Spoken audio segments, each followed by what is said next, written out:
वनवास से लौटने के बाद सीता की पवित्रता पर सवाल उठने लगे। श्री राम ने सीता को छोड़ दिया। सीता को अपने पति राम से दूर जंगल में जाकर रहना पड़ा।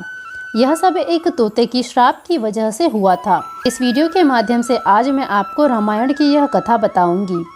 रामायण में श्री राम और सीता के वियोग की कहानी सभी जानते हैं। वनवास से लौटने के बाद एक धोबी के कहने पर सीता को राम से अलग रहना पड़ा था। दोस्तों, क्या आपको पता है कि यह सब एक तोते की वजह से हुआ था, जिसने सीता को अपने पति का वियोग झेलने का श्राप दिया था। इस वीडियो में मैं आपको रामायण की यह अनूठी कथा बताने जा रही हूँ। इससे पहले ही आप वीडियो को लाइक ज़रूर कर दीजिए और अगर आपको इसी प्रकार की पौराणिक कथाएं पसंद हैं तो चैनल को सब्सक्राइब ज़रूर कर लीजिए। सीता जब छोटी थीं तब अपनी सखियों के साथ बाग में खेल रही थीं। तभी उनकी नज़र एक तोते की जोड़ी पर पड़ी। दोनों आपस में कुछ बातें कर रहे थे। सीता जाकर उनकी बातें चुपके से सुनने लगीं। तोते की जोड़ी कह रही थी कि भविष्य में राम नाम का एक प्रतापी राजा होगा, जिसका विवाह सुंदर राजकुमारी सीता से होगा।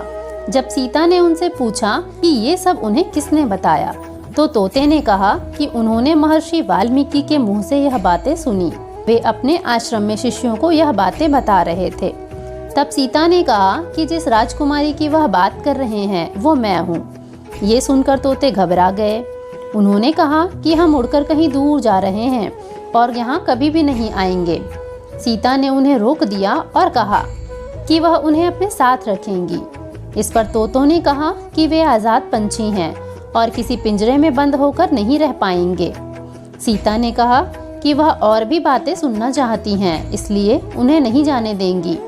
तोतों की जोड़ी ने खूब विनती की, मगर सीता टस से मस नहीं हुई। बाद में सीता ने नर तोते से कहा कि ठीक है, वह उसे छोड़ रही हैं, मगर मादा तोते को वह अपने पास ही रखेंगी। नर तोते ने कहा कि उसकी पत्नी गर्भवती है, ऐसा ना करें, दोनों को साथ रहने दें। सीता ने उनकी एक न सुनी। उन्होंने नर तोते को तो छोड़ दिया, मगर मादा तोते को अपने साथ महल में बंदी बना लिया। नर तोता अपने साथी का वियोग सहन नहीं कर पाया। उसने सीता को श्राप दिया कि जैसे आज वह अपने जीवन साथी का वियोग सह रहा है, उसी प्रकार सीता भी एक दिन अपने पति का वियोग सहेंगी। कुछ समय बाद तोते ने अपने प्राण त्याग दिए। सीता को जब यह बात पता चली तो उन्हें बहुत दुख हुआ, मगर अब बहुत देर हो चुकी थी। कहते हैं कि इसी श्राप के कारण सीता को अपने पति श्री राम से दूर जाकर महर्षि वाल्मीकि के आश्रम में रहना पड़ा। दरअसल श्री राम रावण का वध करके 14 वर्ष का वनवास खत्म कर सीता और लक्ष्मण के साथ अयोध्या लौटे। उसके बाद कुछ लोग सीता की पवित्रता पर सवाल उठाने लगे। एक धोबी ने भरी सभा में सीता की निंदा की। इसके बाद श्री राम ने प्रजा को ध्यान में रखते हुए अपनी पत्नी सीता को महल से बाहर निकालकर जंगल में रहने का आदेश दिया। उस समय सीता गर्भवती थी। उन्होंने वाल्मीकि के आश्रम में ही अपने पुत्रों लव और कुश को जन्म दिया। कहते हैं जिस धोबी के कहने पर श्री राम ने अपनी पत्नी को छोड़ा था, वो पिछले जन्म में वही तोता था जिसने सीता को श्राप दिया था।